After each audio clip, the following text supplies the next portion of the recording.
Usually, when we talk about a mass murderer, there's this expectation of a monster. Right, someone visibly unhinged. Yeah, exactly. You picture a guy with a weapon, frothing at the mouth, standing over his victims.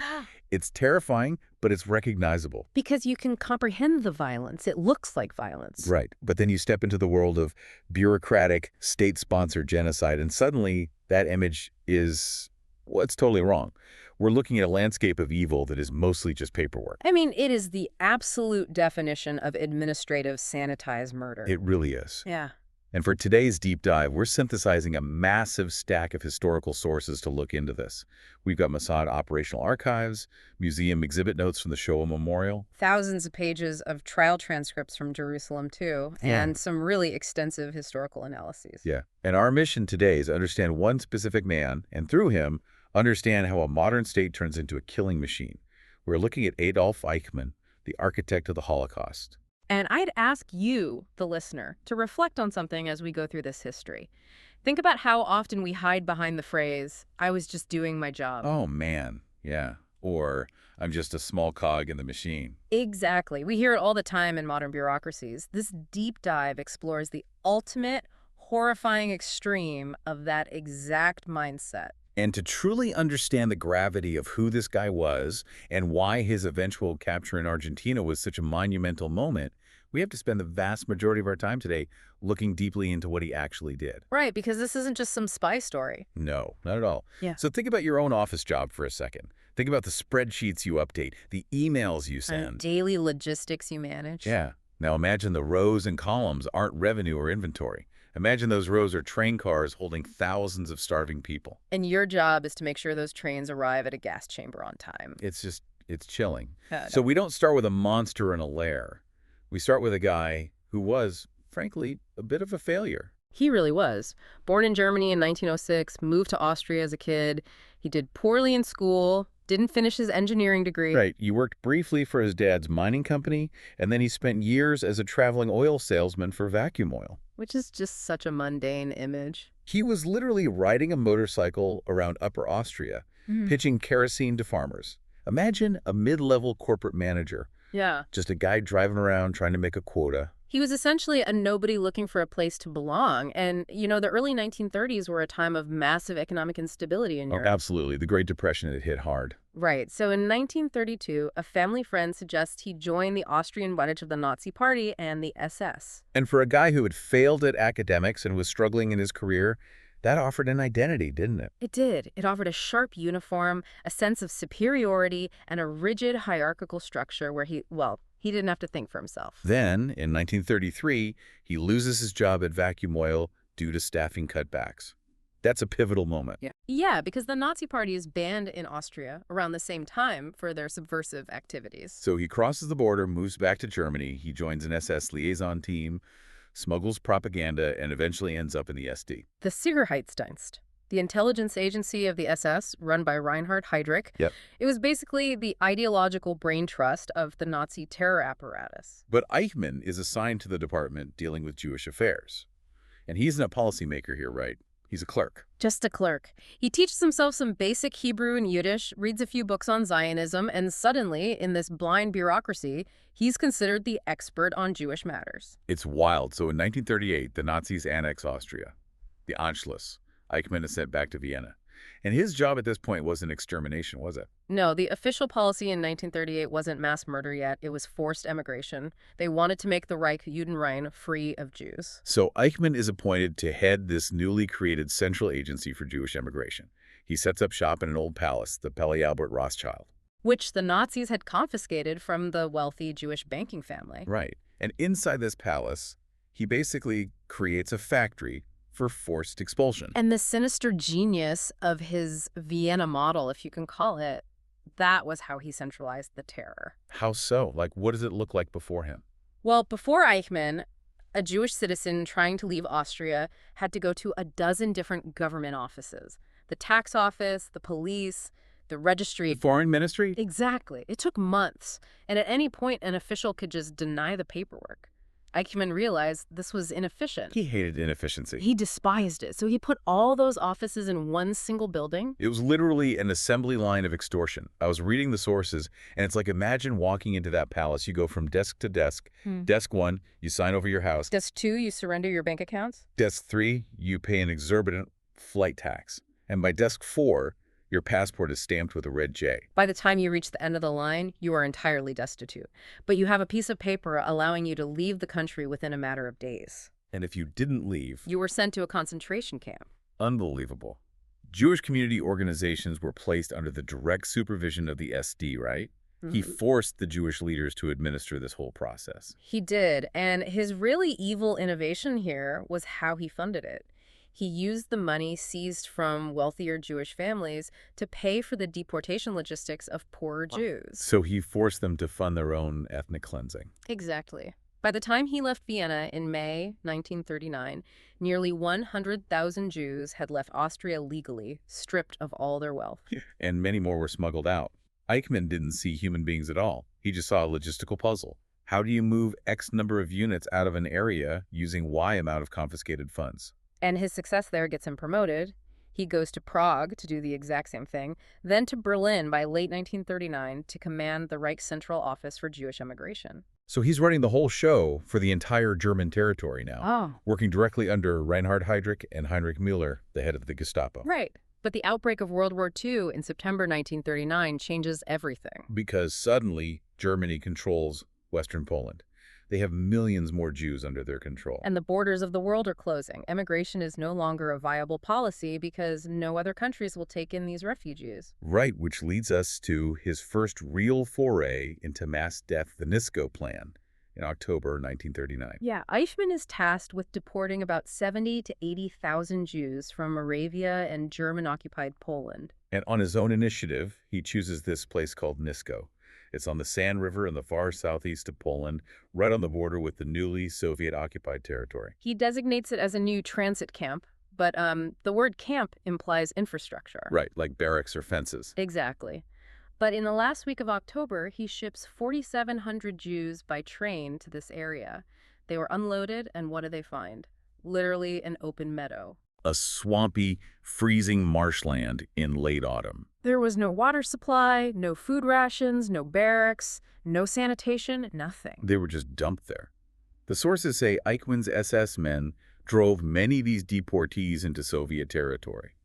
They fired warning shots over their heads. Forcing them to run across the border into the unknown. And the others were just left to fend for themselves in the freezing mud. They were told to build their own shelters out of nothing.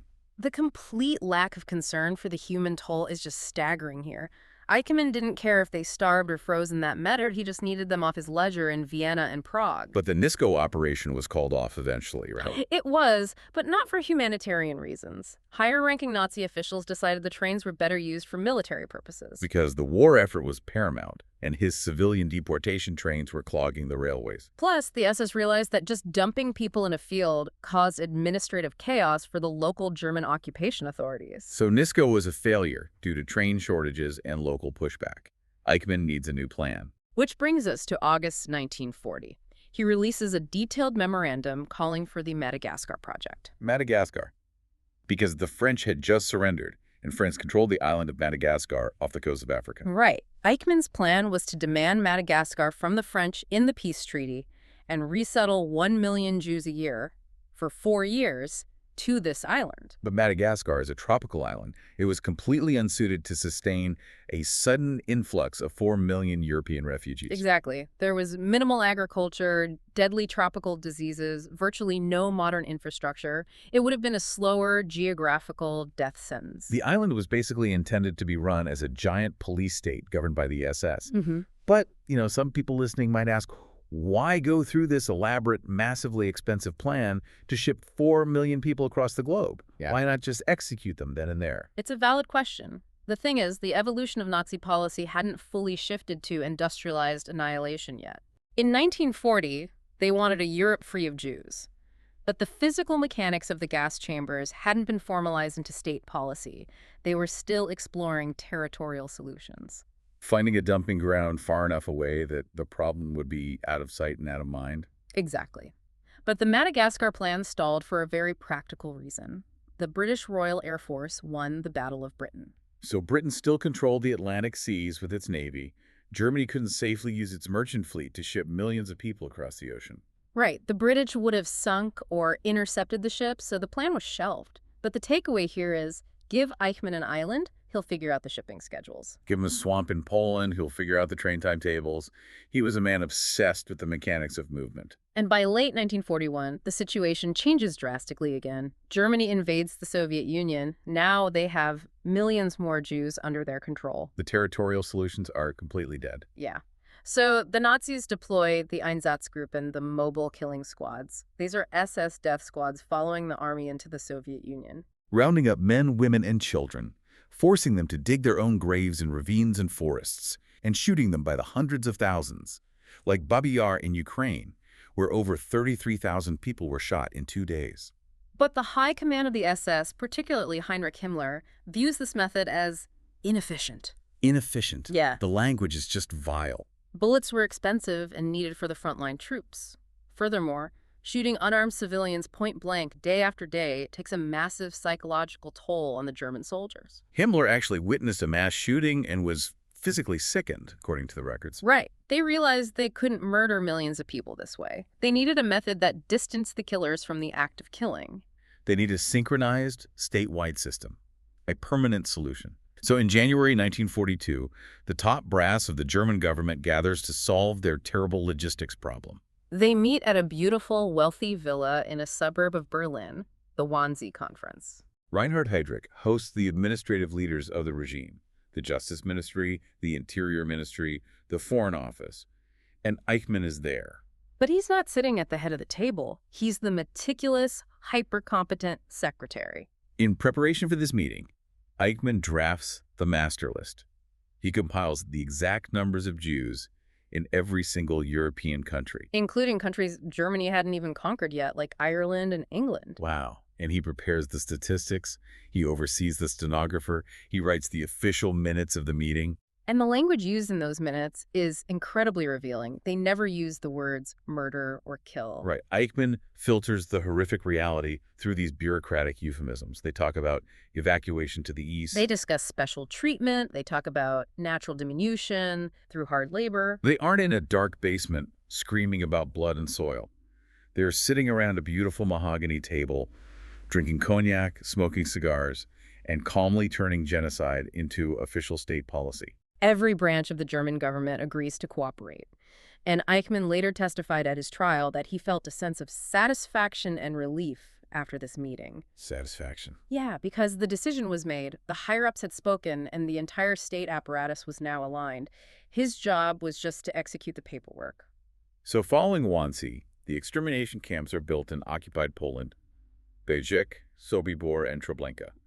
Operation Reinhardt. And these aren't concentration camps or labor camps. They are death factories designed solely to murder people with poison gas within hours of their arrival. And Eichmann is named Heinrich's special expert. He's placed in charge of a specific desk within the Gestapo, RSHA Referat the 5th B4. Right, the Reich Main Security Office, Subdepartment for Jewish Affairs and Evacuation. His job is now the physical removal of Jews across the entire European continent. Coordinating with local police forces in France, the Netherlands, Greece, Poland, overseeing the confiscation of property to fund the operation, and crucially, arranging the trains. He's basically a massive continental air traffic controller. Yeah, but instead of managing the safe arrival of passenger jets, he's routing human beings to gas chambers. He's looking at a huge map of Europe in his Berlin office, negotiating with the Deutsche Reichsbahn, the German National Railway. And the railway didn't just give him trains for free. He had to charter them. The state railway actually charged his department a specific rate, right? 4 pfennigs per kilometer per person. Children under 4 rode for free. Children under 10 were half price. That is sickening. 4 pfennigs per kilometer. And Eichmann had to balance his budget, ensuring he confiscated enough wealth from the victims to pay the railway for their own transport to the death camps. He had to negotiate for rolling stock, too. He was competing with the Wehrmacht, the German army, which needed trains to send troops to the Eastern Front. Eichmann had to ensure his death trains had a clear track without disrupting the military supply lines. He was constantly calculating how many human bodies could be crammed into a single wooden cattle car. The standard was 50. Eichmann routinely pushed it to 100 or more. The conditions inside those train cars were beyond human comprehension. They were sealed shut from the outside. No ventilation, no heating in the winter, stifling heat in the summer. A single bucket of water for 100 people and a single empty bucket for human waste. And journeys could take days.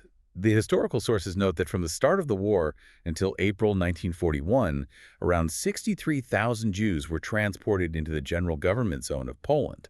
And on many of these early trains, and the later ones to the death camps, up to a third of the deportees died in transit. A third. Just from lack of food, water, severe overcrowding, zero sanitation. The elderly, the sick, and young children perished before they even reached the camps. Right. And when I was looking at his correspondence from this time, I was expecting to see some crack in his armor. Maybe some guilt about a third of the people dying on his trains, or some acknowledgement of the horror. But there isn't any. His memos are actually complaining about inefficiency. Yeah, he's deeply annoyed that trains arriving with dead bodies messed up the processing of the camps. Yeah, the camp commandants complained to Eichmann that unloading corpses delayed the turnaround time of the train cars, which they needed to send back to pick up more victims. So Eichmann held regular meetings in Berlin with his field agents, tweaking the system, trying to figure out how to keep just enough people alive during the journey so they could walk themselves into the gas chambers. Saving the camp guards the labor of carrying corpses. It's just staggering. Yeah. It's one thing to follow horrific orders. You're in a totalitarian system, you're an ambitious bureaucrat, you get caught up in the machine. But here's where Eichmann's "I was just a small cog" defense totally falls apart. Absolutely, because what happens when a bureaucrat becomes so obsessed with his dark work that he defies his own bosses to keep doing it? This is the critical turning point in understanding his true nature. We have to look at the invasion of Hungary in 1944. By early 1944, Germany is losing the war. The Soviets are pushing back from the east. The Allies are preparing to land in France. Hungary was a member of the Axis alliance with Germany, but the Hungarian government had largely refused to deport its Jewish population. There were over 800,000 Jews living in relative safety there. But Hitler suspects Hungary is trying to secretly negotiate a separate peace with the Allies. So on March 19th, 1944, Germany invades its own ally. Hitler installs a hardline pro-Nazi government in Budapest. Up until this point, Eichmann managed the Holocaust mostly from his desk in Berlin. But for Hungary, he arrives in Budapest personally on the very same day of the invasion. He brings a specialized squad of his top SS men, his most experienced operatives. Like Hermann Krumie and Dieter Wisleisny, what follows is widely considered the fastest, most concentrated deportation of the entire Holocaust. Eichmann had perfected his administrative system over the past 3 years. He knew exactly how to isolate the population, force them to wear the yellow star, herd them into ghettos, and makeshift transit camps in brickyards. And then load them onto the trains. He toured northeastern Hungary in April to oversee the ghettoization, then went directly to Auschwitz in May to assess the preparations. Rudolf Höss, the commandant of Auschwitz, testified that he was told to take all his operational instructions directly from Eichmann. Höss had to expand the gas chambers and the crematoria just to handle the sheer volume of people Eichmann was about to send him. The speed is hard to comprehend. Starting on May 14, 1944, Eichmann ensures that 4 trains leave Hungary every single day. Each train carries roughly 3,000 people. They even built a brand new spur line of train tracks directly into the Auschwitz-Birkenau camp. Because before this, prisoners had to walk from a rail yard outside the camp. Eichmann's new tracks allowed the trains to pull up just a few hundred meters from the gas chambers, Drastically speeding up the murder process. Between mid-May and early July, in a span of just 56 days, 437,000 Hungarian Jews are deported. When they arrived at Auschwitz, they went through the selection process on the ramp. Roughly 10 to 25% were selected for forced labor. The remaining 75%, mostly women, children, and the elderly, were murdered within hours of arrival. And right in the middle of this unprecedented slaughter, Eichmann engages in these bizarre negotiations. The blood for goods negotiations. He meets with Hungarian Jewish leaders like Joel Brand and Rudolf Kastner. Eichmann offers to halt the deportations and allow 1 million Jews to emigrate. And the price he asks for: 10,000 winterized trucks for the German army on the Eastern Front. He even let Joel Brand travel to Istanbul to try and broker the deal with the Western Allies. In Kastner's case, Eichmann negotiated a direct trade 1,684 lives for 3 suitcases stuffed with diamonds, gold, and cash. That group was eventually allowed to leave on a train to safety in Switzerland. But the psychological whiplash of that is insane. He's running a factory of death, but he pauses to haggle over suitcases of diamonds. Right. It begs the question, did he actually believe in the anti-Semitic ideology, or was this just a pure transaction to him? Was he just a logistics guy who needed trucks, had captive humans, and saw an opportunity for a trade? Well, the truck deal was likely a cynical ploy authorized by Heinrich Himmler in Berlin. Himmler knew the war was lost. He was trying to drive a wedge between the Western Allies and the Soviets. Knowing the Allies would never supply trucks to the German army to fight the Russians. Exactly. But for Eichmann, it reveals his absolute intoxicating power over life and death. He treated human lives as a literal currency. But if you want to know if he was a true ideological zealot, you just have to look at his actions in July 1944. International pressure finally mounts. The sheer scale of the Hungarian deportations leaks out to the world. The Pope, the King of Sweden, the U.S. government, they all threaten the Hungarian regent, Miklos Horthy. They tell him he'll be held personally responsible for war crimes. So Horthy finally finds the courage to halt the deportations on July 6. The Hungarian police stop loading the trains. Even Heinrich Himmler, the supreme head of the SS, sees the writing on the wall. He orders the deportations to stop, hoping to use the remaining Jews as bargaining chips with the Allies. So how does Adolf Eichmann, the obedient bureaucrat, who later swore in court that he was bound by an oath to only ever follow orders, react when his supreme commander tells him to stop? He is enraged. He feels his grand project is being stolen from him right at the finish line. He deliberately defies Himmler. In spite of the official halt from both the Hungarian government and the SS High Command, Eichmann personally maneuvers to sneak extra trains out of Hungary. He coordinates with local sympathetic commanders and sends a train of 1,500 victims to Auschwitz on July 17th and another on July 19th. He was actively subverting his chain of command to murder more people. By late summer, the Red Army is advancing rapidly toward Hungary. Himmler wants to suspend the death camps entirely and start destroying the evidence. And Eichmann actually requests reassignment. He is so resentful that he isn't allowed to keep killing that he wants out of the department. He's a fanatic. The system he built was shutting down, but his desire to eradicate human beings hadn't diminished at all. By October and November 1944, the rail lines are bombed out or needed for retreating troops. He can't use the trains anymore, so what does he do? He organizes the death marches. He forces tens of thousands of Jewish victims, including women and children, to march 130 miles from Budapest to the Austrian border near Vienna, on foot. In the freezing mud, snow, and rain of late autumn, guarded by brutal Hungarian fascists and SS men. Thousands die of exposure, starvation, and exhaustion along the road, or are shot if they fall behind. There is a quote from his deputy, Dieter Wesleissny, who testified at Nuremberg after the war. Wesleissny recalled a conversation he had with Eichmann in February 1945 when it was obvious the Third Reich was collapsing. It is perhaps the most defining quote we have to understand the mind of Adolf Eichmann. The historical sources have it verbatim. Wesleissny reported that Eichmann said he would, quote, leap laughing into the grave, because the feeling that he had 5 million people on his conscience would be for him a source of extraordinary satisfaction. Leaping, laughing into the grave. Extraordinary satisfaction over 5 million deaths. That is not a small cog in a machine. That is the engine itself. You knew exactly what he was doing, and he was intensely proud of the scale of his accomplishment. We've spent the bulk of our time today detailing the fierce scale of the blood on this man's hands. We had to. Because you need to understand the weight of those 5 million lives, the mountains of paperwork, the train schedules, the freezing mud of Nisko.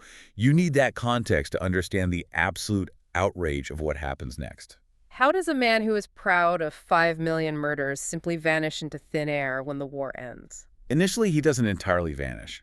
After Germany's unconditional surrender in May 1945, Eichmann is actually captured by U.S. military forces. He's placed in an American detention camp for SS officers.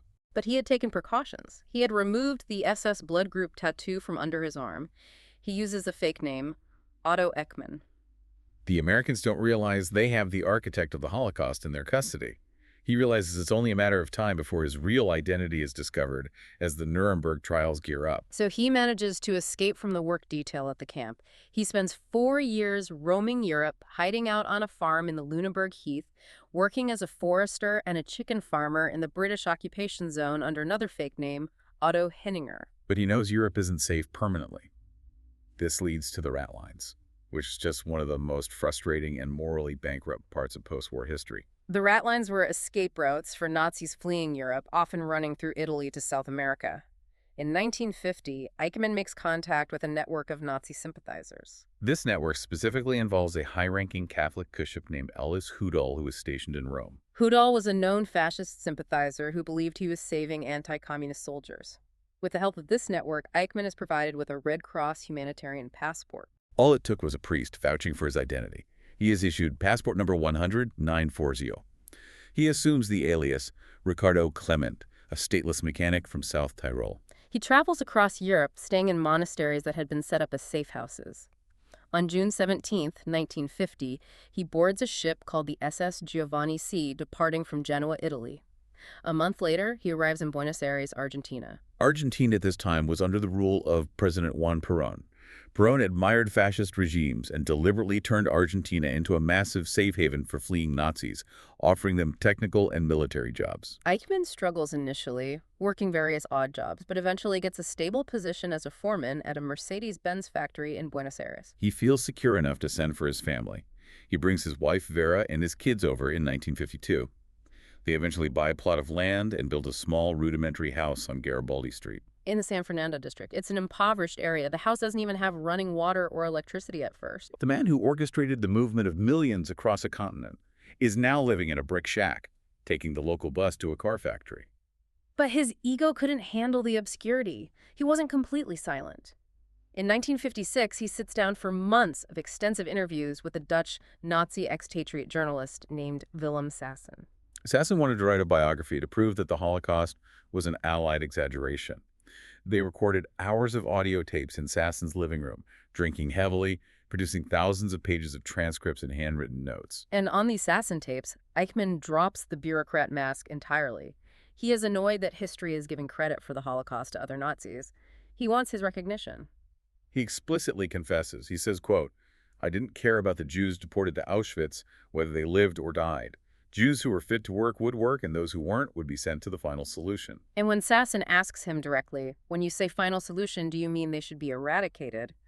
Eichmann replies clearly, yes. He even says on tape, "If we had killed 10.3 million, I would be satisfied and say, good, we have destroyed an enemy." Those tapes are a historical bombshell. But here is an even bigger bombshell from the intelligence archives that was only declassified decades later. The world's intelligence superpowers were largely apathetic to finding him. Yeah, the American CIA and the West German intelligence agency, the BND, actually knew Eichmann was hiding in Argentina under the name Clemens or Clement as early as 1958. The CIA knew the architect of the Holocaust was in Argentina, and they didn't kick down his door. Why?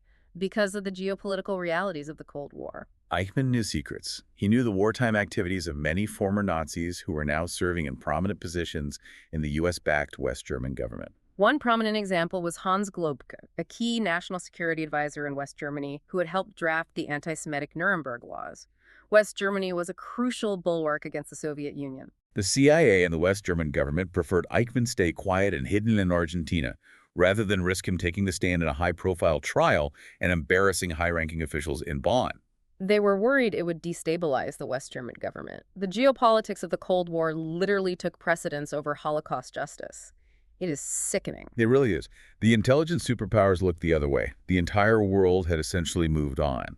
So how was he actually found? It's not by James Bond or high-tech spy satellites. It's through the persistence of a blind Holocaust survivor and a teenage romance. It sounds like a Hollywood script, but it is completely true. There was a German Jewish immigrant named Lothar Hermann living in Buenos Aires. Lothar had survived the Dachau concentration camp, but had lost his sight due to the beatings he endured. He had a 20-year-old daughter named Sylvia, and Sylvia starts dating a boy in the local German expat community, a boy named Klaus Eichmann. Now, Adolf had changed his own name to Ricardo Clement. But bizarrely, out of arrogance or laziness, he let his wife and kids keep the last name Eichmann. Klaus didn't know Sylvia was half Jewish. So Klaus starts boasting to Sylvia to impress her. He talks about his father's important work during the war. He literally tells her that it was a shame the Germans hadn't completed the task of eliminating all the Jews. Sylvia tells her dad about this unsettling boy and his father. Lothar Hermann, despite being blind, connects the dots. He remembers the name Eichmann from his time in Dachau. He realizes his daughter is dating the son of the most wanted Nazi on Earth. But Lothar knows he can't go to the Argentine police. They are deeply corrupt and sympathetic to Nazis. And he correctly suspects the West German government won't help either, so he contacts a man named Fritz Bauer. Fritz Bauer is one of the greatest unsung heroes in this story. He was a Jewish state prosecutor serving in Hesse, West Germany. He had been relentlessly hunting Nazis. Bauer receives this intelligence from Lothar Hermann, but Bauer knows his own government and judicial system are full of ex-Nazis. Thanks to Article 131 of the West German Constitution, former civil servants of the Third Reich were allowed back into their jobs. The police and courts were crawling with them. Bauer knows if he files an official extradition request, someone in his own office will tip Eichmann off, and Eichmann will vanish into the jungle. So Bauer does the unthinkable for a state prosecutor. He commits treason. He secretly travels to meet with an Israeli representative in a discreet restaurant on the road to Cologne. He bypasses his own government entirely and passes the information directly to the Israelis. He hands the intelligence to Isser Harel, the legendary chief of the Mossad, Israel's national intelligence agency. The Mossad moves into action. This is the beginning of Operation Finale. Harel is skeptical at first, but he sends his chief interrogator, Zvi Aharoni, to Buenos Aires in March 1960 to investigate. Aharoni does the ground surveillance. He figures out the family has moved from their previous address to the shack on Garibaldi Street. Aharoni and another agent even knock on the door of the house, pretending to be lost businessmen looking for a factory. They use a camera hidden in a briefcase to snap rapid photos of the balding man who answers the door, Ricardo Clement. They send the photos back to Israel. Experts compare the shape of the man's ears in the photos to Eichmann's old 1930s SS personnel file. The ears are a biometric match. But the ultimate cinematic confirmation comes a few weeks later, on March 21st, 1960. Aharoni has done his homework. He knows the specific date is Adolf and Vera Eichmann's 25th wedding anniversary. Aharoni watches the house from a distance. And sure enough, at the end of the workday, Ricardo Clement gets off the bus, dressed in his finest suit, carrying a large, beautiful bouquet of flowers, and hands them to Vera at the door. Men in that neighborhood didn't usually bring home expensive bouquets. It was the anniversary. It's him. Israel's Prime Minister, David Ben-Gurion, gives the green light. They aren't going to ask Argentina for extradition. Argentina has a long history of protecting Nazis and rejecting extradition requests. They are going to violate Argentine sovereignty and abduct him. Isser Harel flies to Buenos Aires to personally oversee a team of about 30 operatives, led on the ground by a legendary spy named Rafi Eitan. They plan the snatch for May 11th, 1960. It's a chilly, rainy evening. The Mossad agents are waiting in two rented cars on Route 202, near the intersection of Garibaldi Street. One car has its hood up, like it's broken down, to give them an excuse to be parked there. Eichmann usually gets off the bus from the factory at 7:40 p.m. The first bus arrives. Eichmann isn't on it. The second bus arrives at 7:50 p.m. Not there. The agents are sweating. The tension in the car is suffocating. They are thinking about aborting the mission, worrying he's been tipped off. Finally, at 8:05 p.m., a third bus pulls up. A man steps off. He turns his collar up against the cold and starts walking down the dark, unpaved street toward the broken-down car. Agent Peter Malkin steps out of the car. Malkin is a powerfully built man. His sister, Fruma, and her 3 young children were murdered in the Holocaust. He is deeply emotionally invested in this. He is wearing thick leather gloves because he explicitly refuses to touch Adolf Eichmann with his bare hands. As Eichmann approaches, Malkin walks up to him and says the only Spanish phrase he knows, "Un momentito, señor." 1 moment, sir. Eichmann senses the trap. He panics, takes a step back, and opens his mouth to scream.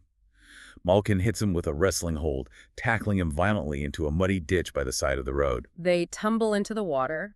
2 other agents, Abraham Shalom and Moshe Tavor, jump out of the cars, grab his legs and arms, and drag him into the back seat of the car, throwing a blanket over him. The driver guns the engine, and the car speeds off into the night. Total elapsed time from tackle to driving away less than 20 seconds. They warn him in German, "Keep still or you will be shot." They take him to a rented safe house they had prepared in advance, codenamed Tira. And this begins a massive 9-day psychological standoff. They have to keep the architect of the Holocaust hidden in a suburban bedroom while they arrange a clandestine flight out of the country. He is stripped, searched for hidden cyanide pills, and handcuffed to a bed. He is kept blindfolded most of the time. The agents have to feed him, walk him to the bathroom, and sit in silence with him.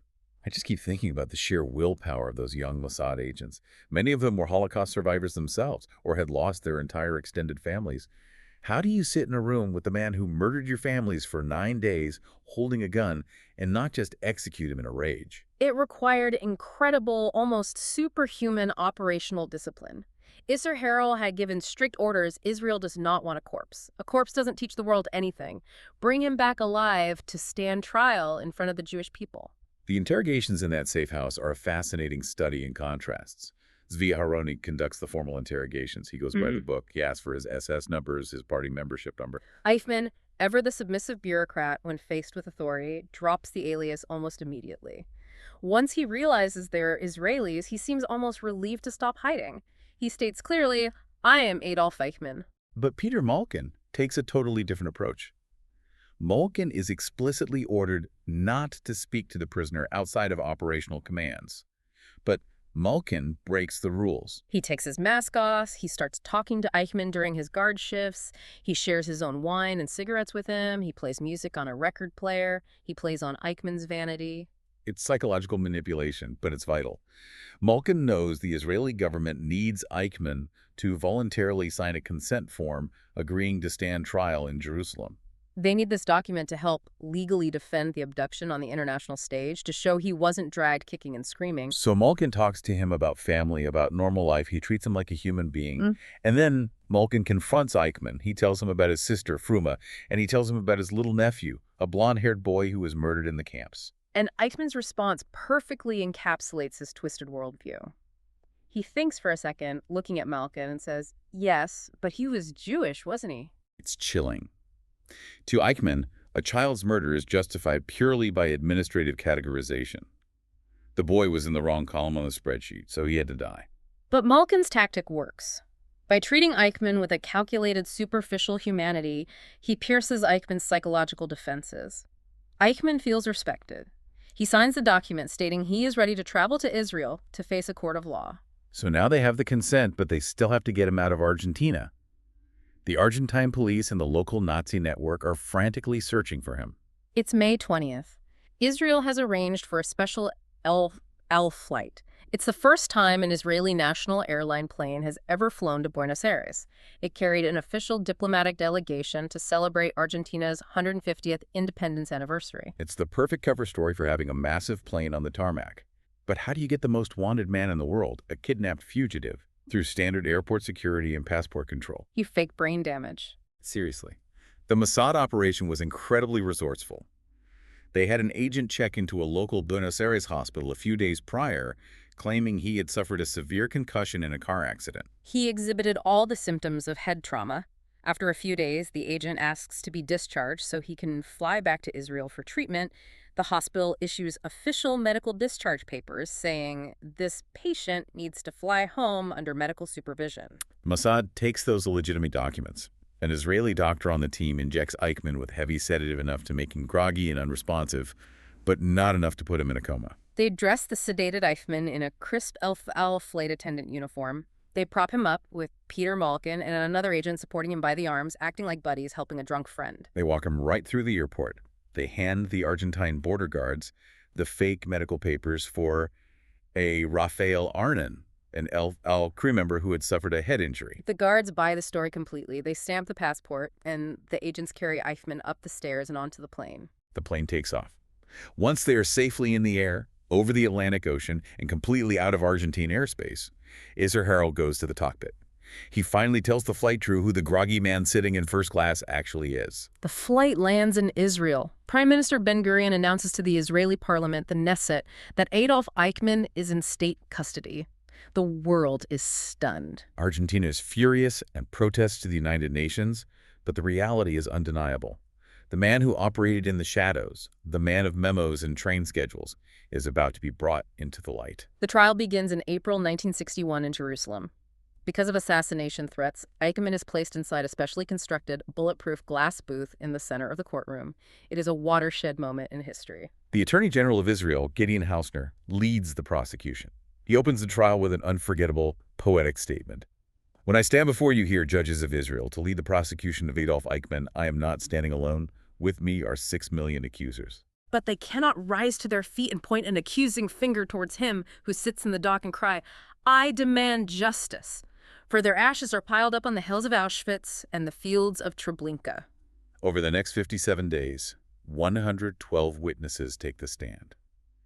And this is so important to understand the cultural impact the trial was televised globally. Radio broadcasts played constantly. For the first time, many young Israelis who had grown up in the new state and millions of people around the world heard firsthand visceral accounts of the Holocaust from the survivors themselves. Before this, there was a lot of stigma and silence around the survivors. The trial transformed the global understanding of the Holocaust from abstract statistics into deeply personal human tragedies. And sitting in that glass booth, surrounded by the grief of the Jewish people, is Eichmann. The contrast is incredibly stark. The arrogant man on the assassin tapes, the man who boasted about eradicating an enemy, is completely gone. In his place is the character he has meticulously decided to play for the judges, the cautious, boring bureaucrat. He looks so profoundly ordinary. He's thin, balding, wearing a cheap, ill-fitting dark suit. He constantly twitches his mouth and adjusts his glasses. He surrounds himself with stacks of legal documents and reference books. He insists he was just a small cog. He claims he was bound by a military oath of loyalty to Hitler, that he had no choice, that he never personally killed anyone. He even bizarrely tries to argue that by forcing Jews to emigrate out of Vienna in 1938, he was actually trying to help them escape the impending war. He relies heavily on the defense of superior orders. Befehl orders are orders. He claims his department was merely a transport agency, and what happened at the destination wasn't his responsibility. But the three Israeli judges, led by Supreme Court Justice Moshe Landau, saw right through the performance. They looked at the mountain of documentary evidence. They saw the memos where he haggled over train fares for death trains. They saw the man who actively defied Heinrich Himmler's direct orders to stop the trains from Hungary. They saw the architect of the death marches. The judges ruled that he wasn't a robot simply processing orders. He was a proactive, creative zealot who wholeheartedly believed in the Nazi cause and actively pushed for genocide, constantly seeking ways to make the murder machine more efficient. On December 15, 1961, the court finds Adolf Eichmann guilty of 15 counts, including crimes against humanity, war crimes, and crimes against the Jewish people. He is sentenced to death. His defense team appeals to the Supreme Court of Israel, but the verdict is upheld. He appeals for clemency to the President of Israel, which is swiftly denied. Shortly before midnight on May 31st, into the early hours of June 1st, 1962, Adolf Eichmann is hanged at the Ramla prison. It remains to this day the only civil execution ever carried out in the history of the State of Israel. And the aftermath of the execution is highly specific and very intentional. The Israeli government refused to bury his body. They knew that a grave anywhere in the world would eventually become a shrine for neo-Nazis and fascists. So they cremated his body in a specially built, improvised oven within the prison walls. The authorities took his ashes, placed them in an urn, and boarded a police patrol boat. They sailed out past Israeli territorial waters into the international waters of the Mediterranean Sea and scattered his ashes to the waves. He was completely erased from the earth, denied any resting place. We've tracked this incredible, dark journey. We went from the mundane administrative offices of Vienna and Berlin to the freezing mud of a transit camp in Poland, to the massive logistical network of the European railways, to the rat lines of Italy, to a dusty street in Buenos Aires, and finally to the trap door of an Israeli prison. At the trial in Jerusalem, a prominent political philosopher named Hannah Arendt was reporting for the New Yorker magazine. She was watching Eichmann intently in that glass booth. And she coined a phrase that has defined our psychological understanding of him ever since: the banality of evil. She observed that he didn't look like a sociopathic monster. He didn't have a history of criminal violence before the Nazi Party. He looked terrifyingly normal. He was a joiner, a careerist who was thoughtless, a man who completely stopped thinking for himself and surrendered his morality to the state. And that is the chilling thought I want to leave you with today. Evil doesn't always arrive as a screaming monster with a weapon. Sometimes it looks like a polite, ordinary man in a suit, a guy who is meticulously updating a spreadsheet, perfectly willing to follow the rules of a broken system, just doing his job all the way to hell. So ask yourself, how do we ensure that the small cogs in our modern complex bureaucracies don't lose their humanity today? It's a question that requires constant, deliberate vigilance from all of us. Thank you for joining us on this deep dive. Stay curious, keep questioning the systems around you, and we'll see you next time.